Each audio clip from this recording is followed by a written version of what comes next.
अनंत कोटि दंडवत सतगुरु देव को अपना विषय अद्वैत बोध प्रक्रिया का चल रहा है। जगत भ्रम है और जगत में व्याप्त परमात्मा सत्य है। इसका पूरा ज्ञान, इसकी चर्चा हो गई थी। अब उन्होंने कहा कि ये जो जगत में जो व्याप्त है वो नहीं दिखता, मटके में मिट्टी व्याप्त है वो नहीं दिखता, पर व्यवहार के लिए आकार दिखता है। व्यवहार में आकार सत्य, व्यवहारिक सत्य है। ये जगत व्यवहारिक सत्य है और जीव की सृष्टि संसार वो रस्सी में सर्प की तरह वास्तव में है ही नहीं। तो ये बात हो गई थी। इसलिए इस जगत को इसके कथन के लिए अनिर्वचनीय ख्याति वेदांत ने दी। उसने कहा कि इसका कथन अनिर्वचनीय है, माने हम इसका कथन नहीं कर सकते, पूर्ण रूप से कथन नहीं कर सकते। सत्य कहते हैं तो ये होता नहीं, असत्य कहते हैं तो सामने दिख रहा है। कैसे कह दें कि ये बिल्कुल असत्य है? इनके हर भावों का प्रभाव हमारे मन के ऊपर पड़ता है। तो इसलिए अनिर्वचनीय माने मिथ्या, माने जिसका कथन ना किया जाए, नहीं कर सकते। तो फिर आगे प्रश्न किया उसने कहा ठीक है, आप कह रहे हो कि सर्वत ब्रह्म है, सर्वत ज्ञान स्वरूप आत्मा है,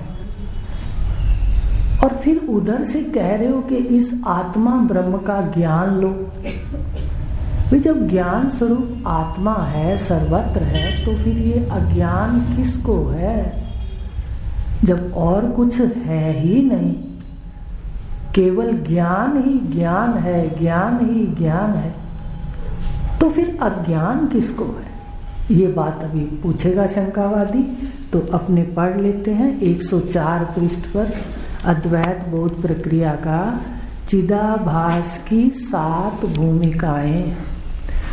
शंकावादी ने शंका की, इस प्रकार अद्वितीय ब्रह्म आत्म तत्व के होने पर शास्त्रों में शंकावादियों ने शंका की कि विश्व, तेजस और प्राज्ञ ये 3 जीव आपने बतलाए हैं।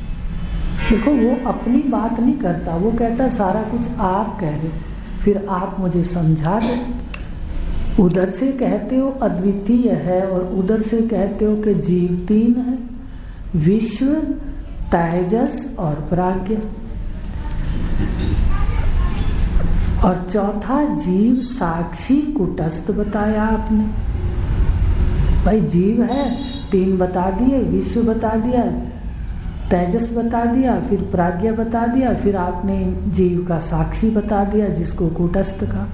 तो कुटस्थ का मतलब होता है जो तुरीय तत्व है, जो प्रकाशक तत्व है, वो व्याप्त भी है दोनों शरीरों के अंदर, अज्ञान के अंदर, और इससे असंग भी है। इसको कुटस्थ कहते हैं।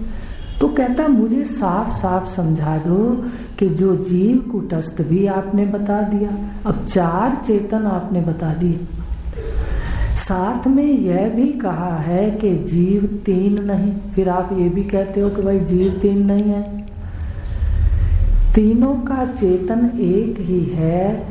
तो आपने एक तो जीव को चेतन बताया और दूसरा जीव साक्षी कुटस्थ चेतन बताया। भाई आप 3 जीव ना कह के एक जीव कहते, चलो ये भी मान लेते हैं कि एक जीव हो गया। फिर आपने जीव को चेतन बताया और फिर जीव के साक्षी कुटस्थ को भी चेतन बताया। तो कृपा करके यह बतलाएं कि अज्ञान और ज्ञान अब जीव को होता है या कुटस्थ को होता है? कल पूछूंगी आपसे, पहले तो आपसे पूछूंगी। देखो कितना सुंदर प्रश्न है। वो कहता चलो आपने 3 जीव बता दिए, जागृत में विश्व, स्वप्न में तेजस और सुषुप्ति में प्राज्ञ। और फिर आपने कहा ये तीन नहीं, ये एक ही है, अब है चेतन। और फिर कहा कि इस जीव का भी साक्षी है, वो भी चेतन है। तो चेतन तो आपने दो बता दिए। अब ये बताइए आप कि जो अज्ञान है वो जीव को है या कूटस्थ को है? और फिर जब ज्ञान होगा वो भी जीव को होगा या कूटस्थ को होगा? तो कृपा करके मुझे बताइए। कितने सुंदर प्रश्न है ये, ब्रह्मसूत्र के प्रश्न है। बताइए कितना ऋषियों की कृपा है। मुझे तो लगता है इतनी हमारी बुद्धि अच्छी है जो हम आकर के चर्चा करते हैं छोड़ के घर बार, और यही साथ जाएगा, यही संस्कार आपके साथ रहेंगे। बाकी यहाँ का कुछ भी नहीं। अवर काज तेरे किते ना काम, गुरु नानक देव जी कह रहे। तो कहा मुझे इसका समाधान करिए। अब सिद्धांती क्या समाधान करते हैं? गुरुदेव उत्तर देते हैं। सिद्धांती का उत्तर है अज्ञान भी चिदाभास यानी जीव को है, और ज्ञान भी चिदाभास यानी जीव को। चिदाभास किसको कहते हैं? चिदाभास और जीव एक ही बात है। चिदाभास को दो शब्दों को तोड़ दीजिए, चिद प्लस आभास, माने अंतःकरण और सामने प्रकाशक। सुषुप्ति में प्रत्यक्ष है, अंतःकरण लय है और सामने प्रकाशक है। फिर स्वप्न के अंदर अंतःकरण सामने है और आप उसके प्रकाशक हो। तो कहा कि ये जो अज्ञान है चिदाभास को, तो चिद है प्रकाशक और आभास है जो अंतःकरण में प्रकाशक चेतन का आभास पड़ा। आभास पड़ा तो क्या हुआ? अहम अहम अहम। जैसे घड़ी आपके पास है, घड़ी है ना अपने पास, इसके अंदर चाबी लगी हुई है।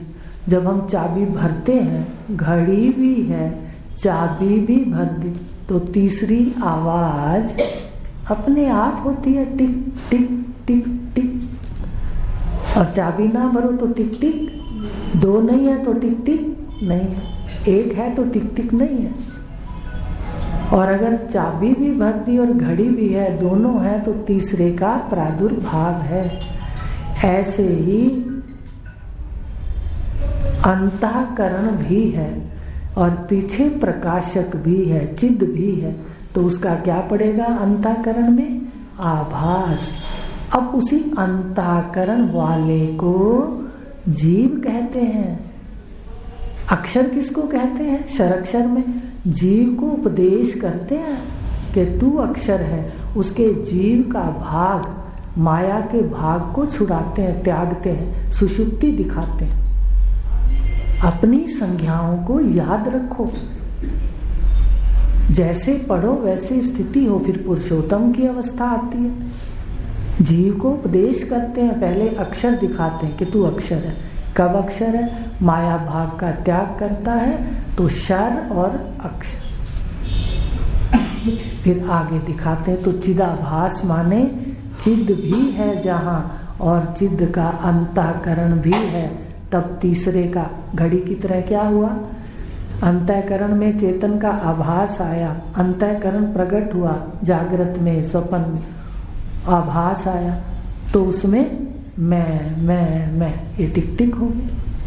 अब जैसे अंतःकरण औंधा हो गया, शीशा औंधा हो गया, तो आभास, चिद का आभास लय हो गया, मैं लय हो गई। देखिए कितनी ऋषियों की कृपा है। आज उनकी कृपा, मेरे गुरुदेव की कृपा जो हमें दिखता है, कहाँ ऐसी बात दिखनी थी। तो ये है चिदाभास। कल आगे लेंगे, आज इतना लेंगे। प्रश्न को थोड़ा देख के आना। पहले आपसे पूछूंगी। ओम शांति शांति।